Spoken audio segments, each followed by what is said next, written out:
Welcome to our channel. Jogi Ramesh గారి ఇంటిపైన జరిగిన దాడిలో ఇప్పుడు అంటే పెట్రోల్ బాంబులు వేయటం జరిగింది. ఇప్పుడు ఆ పెట్రోల్ బాంబులు ఎవరు వేశారు, మాస్కులు పెట్టుకొని మరి వేశారట, వారు ఎవరు ఒకసారి డిస్కస్ చేసే ప్రయత్నం చేద్దాం. ప్రస్తుతం స్టూడియోలో జర్నలిస్ట్ సిఎస్రావు గారు ఉన్నారు, వెల్కమ్ చెప్దాం. Hello sir. హలో సార్, ఇప్పుడు అంటే ఆ మాస్క్ పెట్టుకున్న పర్సన్ గురించి డిస్కషన్ నడుస్తున్నాయి, ఎవరంటారు?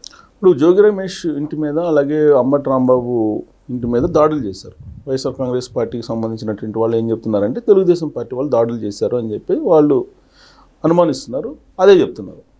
సరే, ఇప్పుడు జోగి రమేష్ ఇంటి మీద జరిగినటువంటి దాడికి సంబంధించి వాళ్ళు కొంతమంది రాళ్ళు వేశారు, కొంతమంది పెట్రోల్ బాంబులు వేశారు. ఓకే. సో ఈ పెట్రోల్ బాంబులు వేసిన సందర్భంగా జోగి రమేష్ ఇల్లు తగలబడింది. ఆయన ఆ సమయంలో కోర్టులో హాజరు కావడానికి చిత్తూరు వెళ్ళారు, తర్వాత వచ్చారు, ఇంటి దగ్గరికి వచ్చారు. ఆ తర్వాత కేసులు ఫైల్ చేశారు. అటు జోగి రమేష్ మీద కేసులు ఫైల్ చేశారు, అలాగే జోగి రమేష్ ఈ దాడులు చేసినటువంటి వాళ్ళ మీద కంప్లైంట్ చేస్తే పోలీసులు విచారిస్తున్నారు. ఓకే. విచారిస్తున్నటువంటి క్రమంలో ఆ పెట్రోల్ బాంబులు ఎవరు వేశారు, సహజంగా అక్కడికి వెళ్ళి నిరసన కార్యక్రమాలు తెలియజేస్తున్నారు. ఎవరు జోగి రమేష్ ఇంటికి వెళ్ళి తెలుగుదేశం పార్టీకి సంబంధించినటువంటి వాళ్ళు నిరసన వ్యక్తం చేస్తున్నారు. ఎందుకు? జోగి రమేష్ ఏమన్నారు, కొవ్వు బట్టి ఉన్నారు, కొవ్వు తగ్గించుకున్నాడు అంటే సక్రమంగా ఉంటాడు అనుకున్నాను, కొవ్వు తగ్గింది కానీ సక్రమంగా లేడు అని చెప్పి లోకేష్ గారి గురించి అన్నారు. సో దాంతో తెలుగుదేశం పార్టీ క్యాడరు రియాక్ట్ అయ్యి వాళ్ళ ఇంటి మీద దాడి చేసే ప్రయత్నం చేసి అక్కడికి వెళ్ళి దాడులు చేశారు. అయితే ఆ దాడి జరిగినటువంటి తీరుని కనుక గమనిస్తే ఇది తెలుగుదేశం పార్టీ వాళ్ళు చేసినటువంటి దాడి కాదు అనేటువంటి ఒక అభిప్రాయం ఉంది, తెలుగుదేశం పార్టీ వాళ్ళలో కూడా ఉంది. అంటే ఇక్కడ బురద జమ్మే ప్రయత్నాలు ఏమైనా చేస్తారనుకోవచ్చు. ఇప్పుడు అదే అనుమానం వ్యక్తం చేస్తున్నారు తెలుగుదేశం పార్టీ వాళ్ళు. ఎందుకంటే సహజంగా తెలుగుదేశం పార్టీ వాళ్ళు ఇలాంటి దాడులు చేయరు, ఇలా దాడులకి పూనుకోరు, వెళ్ళరు. ఒకవేళ నిరసన వ్యక్తం చేయాలనుకున్నా గాంధీ మార్గంలో నిరసన వ్యక్తం చేస్తారు తప్పితే ఈ పెట్రోల్ బాంబులు వేసి తగలబెట్టేటువంటి సంస్కృతి తెలుగుదేశం పార్టీ క్యాడర్ కానీ తెలుగుదేశం పార్టీది కానీ కాదు అనేటువంటి ఒక అనుమానం అయితే ఉంది. అందుకే దాని మీద విచారణ చేయండి అని చెప్పి చంద్రబాబు నాయుడు గారు కూడా ఆదేశించారు. అసలు ఏం జరిగింది దాని మీద విచారణ చేయండి అని. ఆ క్రమంలో ఈ సీసీ కెమెరాలో ఉండేటువంటి ఆ ఫుటేజ్ని బయటికి తీశారు. ఫుటేజ్ని బయటికి తీసినప్పుడు వీళ్ళందరినీ ఐడెంటిఫై చేస్తున్నారు, ఎవరెవరు ఈ దాడిలో పార్టిసిపేట్ చేశారు. ఈ దాడిలో పార్టిసిపేట్ చేసినటువంటి వాళ్ళు ఎవరు, తెలుగుదేశం పార్టీ క్యాడరా లేదంటే అదర్ దాన్ తెలుగుదేశం పార్టీ వాళ్ళు ఉన్నారా, దీని మీద వాళ్ళు ఇన్వెస్టిగేషన్ చేస్తున్నారు. జనరల్గా ఏదైనా దాడి జరిగినప్పుడు ఏమవుద్ది, క్లూస్ టీమ్ వెళ్తుంది, తర్వాత బాంబ్ స్క్వాడ్ వెళ్ళిద్ది, ఇట్లా వాళ్ళ ప్రాసెస్లో వాళ్ళు పోలీసులు ఎంక్వైరీ చేస్తారు. దాంట్లో భాగంగా డ్రోన్ కెమెరాతో తీసినటువంటి విజువల్స్లో వీళ్ళు అబ్జర్వ్ చేస్తున్నారు. ఎందుకంటే జనరల్గా పోలీసులు ఏదైనా ఒక ఇలాంటి మాబ్ దాడి ఇలాంటివి జరిగినప్పుడు వాళ్ళు డ్రోన్ కెమెరాస్ని వాడుతున్నారు ఈ మధ్యకాలంలో. సో డ్రోన్ కెమెరాది ఫుటేజ్ని తీసి వాళ్ళు చెక్ చేస్తున్నప్పుడు ఒక మాస్క్ పెట్టుకున్నటువంటి పర్సన్ కనిపించాడు. ఆ మాస్క్ పెట్టుకున్నటువంటి పర్సనే పెట్రోల్ బాంబు ఆ ఇంటి మీద విసిరేశాడు అనేది వీళ్ళు ప్రాథమికంగా పోలీసులు ఐడెంటిఫై చేసినట్టు తాజాగా వస్తున్నటువంటి సమాచారం. ఓకే.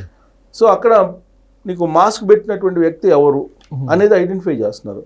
జనరల్గా నీకు మాస్క్ పెట్టుకున్నటువంటి వ్యక్తిని ఐడెంటిఫై చేయడం కష్టం. మామూలుగా ఎవరెవరు పార్టిసిపేట్ చేశారో వాళ్ళందరినీ కనుక స్క్రీన్లో మనం మొత్తం ఇన్సర్ట్ చేసేసి దానిలో తర్వాత మనం జూమ్ ఇన్ చేస్తే క్లారిటీగా కనపడతారు.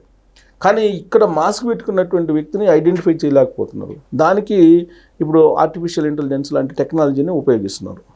అంటే ఈ మాస్క్ పెట్టుకున్నటువంటి వ్యక్తి తెలుగుదేశం పార్టీయా కాదా, లేదంటే వైఎస్ఆర్ కాంగ్రెస్ పార్టీకి సంబంధించినటువంటి కోర్టులో ఏమన్నా జ్వరబడ్డారా అనేటువంటి అనుమానం కలుగుతుంది.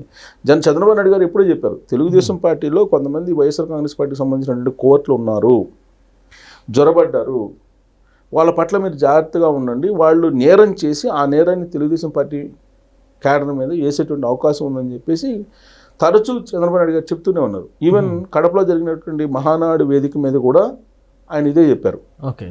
ఏది వైఎస్ఆర్ కాంగ్రెస్ పార్టీ కోర్టులు ఉన్నారు, మీరు జాగ్రత్తగా ఉండండి, నేరం చేసేది మీ మీద వేస్తారు, వైఎస్ఆర్ కాంగ్రెస్ పార్టీ అనేది నేరం చేసి ఎదుటోళ్ళ మీద వేయటంలో చాలా ఆరితేరిపోయింది ఆ పార్టీ అని చెప్పి ఉదహరిస్తూ బాబాయ్ మర్డర్ కేసుకు సంబంధించి కూడా ఇదే చేశారు, కోడికత్తి కేసు కూడా ఇదే చేశారు. ఓకే. కాబట్టి మీరు వాళ్ళ పట్ల జాగ్రత్తగా ఉండండి. ఇప్పుడు పార్టీలోకి వస్తున్నటువంటి వాళ్ళని మనం కాదనలేము, వస్తున్నారు కొంతమంది, అప్పటికీ కొంతమందిని మేము స్క్రూటినీ చేసి ఆపేస్తున్నాము. కానీ పార్టీలో చేరిన తర్వాత కూడా కొంతమంది నమ్మదగిన వ్యక్తులుగా వ్యవహరించట్లేదు, కొంతమంది వైఎస్ఆర్ కాంగ్రెస్ పార్టీ కోర్టులు ఉన్నారు, వాళ్ళ పట్ల మీరు జాగ్రత్తగా ఉండండి అని చెప్పి ఆయన చెప్పారు.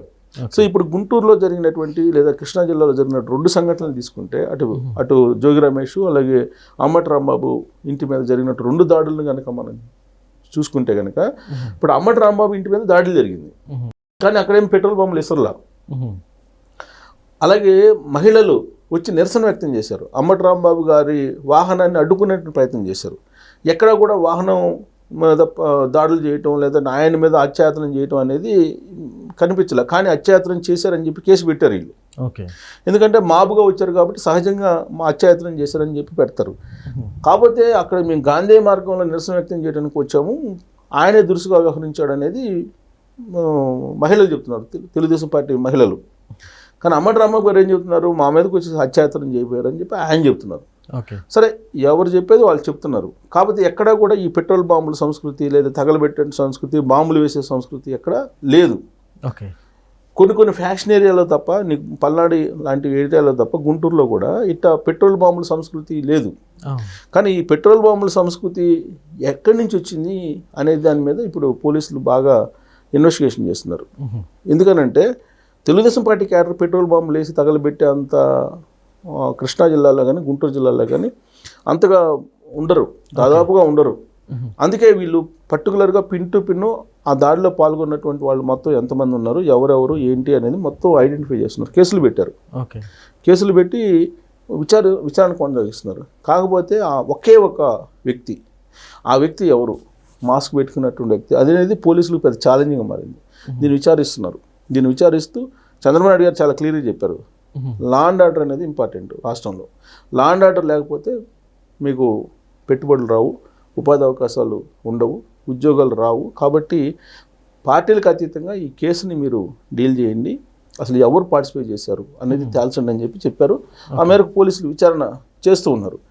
చంద్రబాబు నాయుడు గారు పరిపాలన ఎలా ఉంటుంది అని అంటే, మనం కొంచెం వెనక్కి వెళ్తే కనుక 90s వెళ్తే చాలా క్లియర్గా అర్థమవుతుంది. ఆయన 95లో ముఖ్యమంత్రిగా ప్రమాణ స్వీకారం చేసినప్పుడు అప్పుడు రాష్ట్రంలో నక్సలిజం, ఫ్యాక్షనిజం, రౌడీయిజం 3 ఉండేవి. అవును. సో ఆయన ఏం చేశాడు, ఫస్ట్ రౌడీజాన్ని లేకుండా చేశారు. ఆ తర్వాత 99లో వచ్చిన తర్వాత నుంచి ఫ్యాక్షనిజాన్ని లేకుండా చేశారు. ఆ తర్వాత నక్సలిజం లేకుండా చేసిన ప్రయత్నం ఆరంభించారు. కాకపోతే ఓడిపోయారు 2004లో.